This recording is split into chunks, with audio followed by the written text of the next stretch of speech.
नबी बगैर लश्कर के, बगैर किसी ताकत के सीधा उस बादशाह के दरबार में जा रहे थे जो खुद को खुदा कहता था।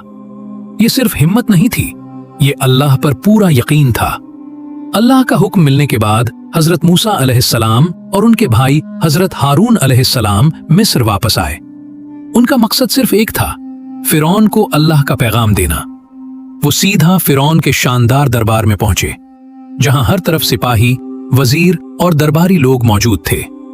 फिरौन तक पहुंचना ही आसान नहीं था, लेकिन अल्लाह की मदद उनके साथ थी। जब वो फिरौन के सामने खड़े हुए तो उन्होंने बहुत सुकून और इज्जत के साथ बात शुरू की।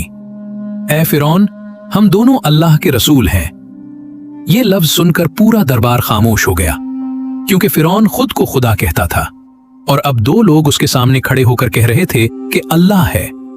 हजरत मूसा अलैहिस्सलाम ने आगे कहा, बनी इसराइल को हमारे साथ भेज दो और उन पर जुल्म न करो। ये बात फिरौन को बिल्कुल पसंद नहीं आई। उसने गुस्से और तकब्बुर के साथ जवाब दिया, क्या हमने तुम्हें अपने घर में पाला नहीं था और तुमने हमारे ही मुल्क में एक आदमी को मार डाला था? ये सुनकर दरबार के लोग भी हजरत मूसा अलैहिस्सलाम की तरफ देखने लगे।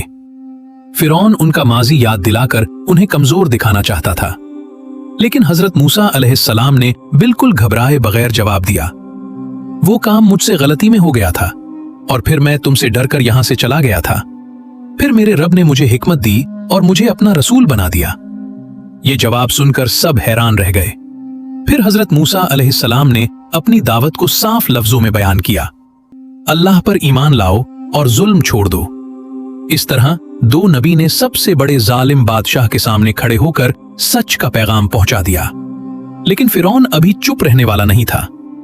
अगर आप अगला पार्ट देखना चाहते हैं तो वीडियो को लाइक और शेयर जरूर करें, क्योंकि अगले हिस्से में फिरौन हजरत मूसा अलैहिस्सलाम से मोजज़ा मांगेगा और यहां से कहानी और भी दिलचस्प होने वाली है।